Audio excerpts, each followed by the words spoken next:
हरियाणा की हर अपडेट के लिए बेल आइकन दबाएं और सब्सक्राइब करें STV हरियाणा न्यूज। उन्होंने अपने जो पार्टी के कैंडिडेट है उनका नामांकन भरवाया। तमाम कांग्रेस के नेता मौजूद थे, मेरे साथ प्रदेश अध्यक्ष मौजूद है, मैं इन्हीं से बात करूंगा। मैम, सबसे पहले तो इतना लेट हुआ, काफी लेट आपने नाम अनाउंस किया, क्या कारण थे? नहीं, कोई कारण ऐसा नहीं, लेकिन क्योंकि कई जगह के मामले थे, बिहार भी है, कई बाई इलेक्शंस भी, तो कई चीज़ों को किया जा रहा था, तो उसमें हमारा भी एक था।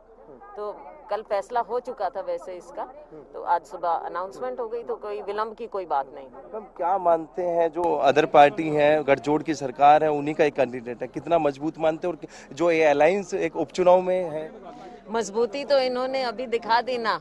जो एक दिन पहले इतनी चेयरमैनशिप बांटी है, इन्हें डर है, अपने ही घर में इन्हें डर है, तो घर से भी डर है और जनता से भी डर है।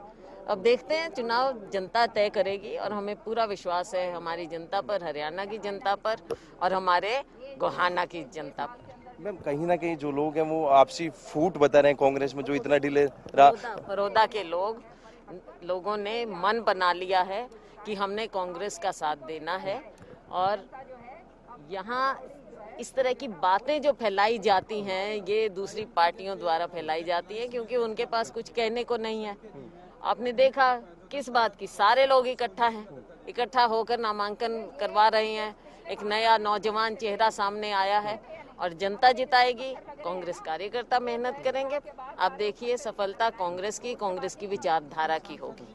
कपूर नरवाल की बात करता हूँ, एक प्रबल दावेदार माना जाता है कांग्रेस पार्टी से, उन्होंने नामांकन अपना दाखिल कर दिया इंडिपेंडेंट के रूप में, तो कितना आप कांग्रेस में मानते कि कांग्रेस में इसका? पहले हमें ये बता दीजिए, वो कांग्रेस में थे क्या? कांग्रेस में थे क्या? वो कांग्रेस में तो थे ही नहीं, तो फिर कौन सी दावेदारी और कौन सा क्या? जब कांग्रेस का हिस्सा ही नहीं थे तो फिर कांग्रेस के दावेदार कैसे हो सकते हैं? तो इंडिपेंडेंट ही होंगे, पता दूसरी पार्टी के होंगे या इंडिपेंडेंट होंगे, उस पर हम क्या टिप्पणी कर सकते हैं? बहुत लोगों ने नामांकन भरे होंगे। कांग्रेस पार्टी की किस पार्टी से टक्कर है, किस कैंडिडेट के, आपके कैंडिडेट की आप टक्कर मानते हैं? देखिए, कैंडिडेट की बात ये है कि सत्ता पक्ष है और सत्ता पक्ष हर तरह के हथकंडे अपनाता है, जो अभी उन्होंने दिखाया भी, चेयरमैनशिप भी की और सब कुछ किया, सारा कुछ देने की कोशिश की, लेकिन जनता इन बातों से क्योंकि इन्होंने हमेशा झूठ दिया है हरियाणा की जनता को, और हरियाणा की जनता ने उनको भांप लिया। आपने देखा, पहले भी 75 पार का नारा दिया, लेकिन 40 तक मुश्किल से पहुंचे, और ये तो भ्रम में लोगों को रखा, वरना तो इनकी इतनी आनी नहीं थी और कांग्रेस की सरकार बनती। तो ऐसा कुछ नहीं। अब आप देखना कि यहाँ से साफ मालूम पड़ जाएगा कि हवा का रुख कैसे, और आगे आने वाले समय में कांग्रेस का लोगों का वक्त होगा और कांग्रेस लोगों की पार्टी। क्या स्ट्रेटजी होगी कांग्रेस के लिए बड़ौदा उपचुनाव में?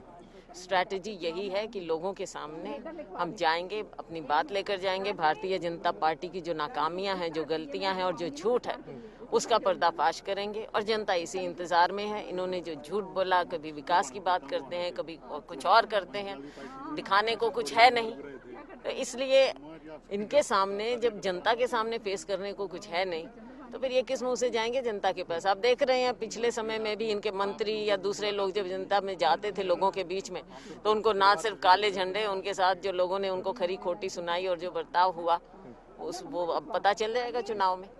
3 योजनाओं की बात करूं, आप ही के कांग्रेस पार्टी से कैंडिडेट जीत के गए हैं, लेकिन जो विकास की बात करूं तो 54 गांव लगते हैं, ग्रामीण अंचल है पूरा, लेकिन विकास के नाम पे सिर्फ खाना पूर्ति है, क्या कारण मानते हैं?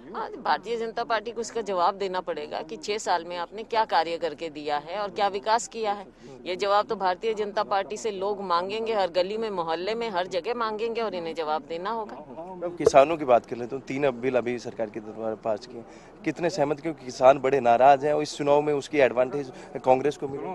देखिए, एडवांटेज की बात यही है कि एक चुनाव है और चुनाव में हर मुद्दा महत्वपूर्ण होता है, और लोगों ने, जैसा मैंने कहा, मन बना लिया है। ये सरकार की नाकामियां लोगों को साफ नजर आ रही हैं, मुंह बाए खड़े हैं। आप कहीं पर चले जाइए, किसी सड़क पर चले जाइए, कहीं किसी गांव में चले जाइए, और आप युवा से पूछिए, किसी किसान से, किसी गरीब आदमी से पूछिए, उन्हें क्या मिला है? क्या नौकरियां मिली हैं उन्हें? क्या विकास कहीं एक ईंट भी लगा है? किसान को 3 काले कानूनों के अलावा क्या मिला है? क्या आज MSP मिल रहा है? क्या उसकी उपज सड़ नहीं रही है? उसकी खरीद नहीं हो रही? ये सारी बातें चल रही हैं।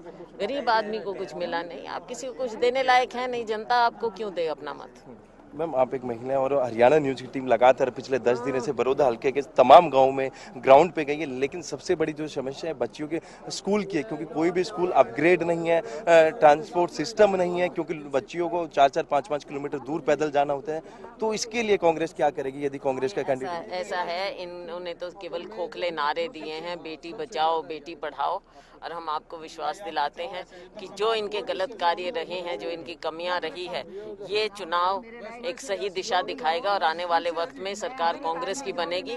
और हम ना केवल बच्चों की शिक्षा, लेकिन और बहुत से मुद्दे हैं, उनकी सुरक्षा की भी बात है, बहुत से मुद्दे हैं और सभी बातों पर कांग्रेस पार्टी ध्यान देगी। तीनों काले कानून जो कृषि क्षेत्र के हैं उनको वापस करेगी। अंतिम सवाल, कांग्रेस यदि यहाँ से जीतती है, क्योंकि बीजेपी के पास खोने के लिए कुछ नहीं, कांग्रेस यदि जीतती है तो क्या प्राथमिकताएं रहेंगी? 3 ऐसी चीजें जो सबसे पहले कांग्रेस मुझे आप पार्टी। एक बात बता दीजिए कि इनके पास खोने को क्यों नहीं है कुछ? उनका चेहरा कहाँ जाएगा फिर? चेहरा खोएंगे वो? ये तो है ना, कांग्रेस बहुमूल्य सीट मानी जाती है। हाँ जी, कांग्रेस बहुमूल्य सीट। हाँ तो फिर झूठ बोलना बंद करें ना। और अगर आपने सच किया होता और कुछ विकास किया होता तो जनता तो इनको वोट दे देती, खुशी खुशी देते। लेकिन कांग्रेस के साथ किस लिए हैं? क्योंकि भारतीय जनता पार्टी की झूठ में सरोकार नहीं रखती यहाँ की जनता, इसलिए कांग्रेस को वोट देगी और हमारे कैंडिडेट जीतेंगे। और कैंडिडेट की प्राथमिकता होगी कि यहाँ की आवाज को उठाएंगे, क्योंकि अभी तो हम फिलहाल विपक्ष में हैं, तो उनकी लड़ाई लड़ेगा यहाँ का हमारा विधायक। और आने वाले वक्त में थोड़े दिन में आप देखेंगे कांग्रेस की सरकार जब बनेगी तो यहाँ का पूरा विकास होगा। मैम स्टार प्रचारक की बात करूं, बीजेपी ने एक लिस्ट जारी कर दी, उसमें तमाम बड़े नेता शामिल है, सेंट्रल मिनिस्टर भी शामिल है। कांग्रेस की तरफ से कौन कौन मैदान में? हमारे सेंट्रल लीडर्स भी हैं और यहाँ के भी हमारे स्थानीय नेता भी हैं और सभी लोग यहाँ पर प्रचार में आएंगे। राहुल गांधी भी आ रहे हैं। अब वो तो समय बताएगा।